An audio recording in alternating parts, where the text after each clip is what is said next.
আসসালামু আলাইকুম বন্ধুরা, আশা করি ভালো আছেন। বন্ধুরা, আপনারা কি এই ফেসবুক ব্যবহার করেন? যখনই এই ফেসবুকটা ব্যবহার করেন, যখন আপনি ফেসবুকে কোনো ছবি ভিডিও আপলোড করেন, আপনার ওই ছবি ভিডিওটা কেউ কি স্ক্রিনশট দিয়ে নিয়ে যায়?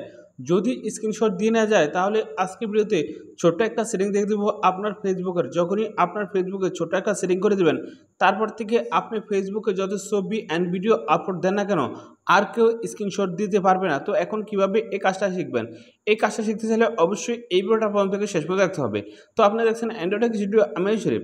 আসুন বন্ধুরা, ভিন্ন করে শুরু করার আজকের মূল ভিডিওটা। আপনি যদি এই গুরুত্বপূর্ণ কাজটা শিখতে চান, অবশ্যই এই ভিডিওতে একটা লাইক করে দিবেন। তারপর এখানে দেখেন সাবস্ক্রাইব লেখা আছে, এই সাবস্ক্রাইব লেখার উপরে চাপ দিয়ে দিবেন। তারপর এখানে থেকে নোটিফিকেশন বাটন, এই নোটিফিকেশন বাটনে চাপ দিয়ে এখানে অলে ক্লিক করে দিবেন। আপনি যখনই এখান থেকে অলে ক্লিক করে দিবেন, আমরা যখন নিত্য নতুন ভিডিও আপলোড করব, সবার আগে কিন্তু আপনার ফোনে চলে যাবে।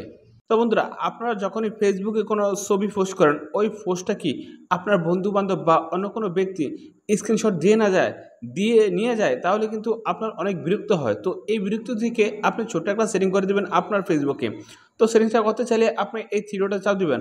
তারপর এই প্রোফাইলে ঢুকবেন। প্রোফাইলে ঢোকার পরে এই যে এখানে দেখেন যে প্রোফাইল পিকটা আছে, আপনি কি করবেন? এই প্রোফাইল পিকের উপর চাপ দিবেন।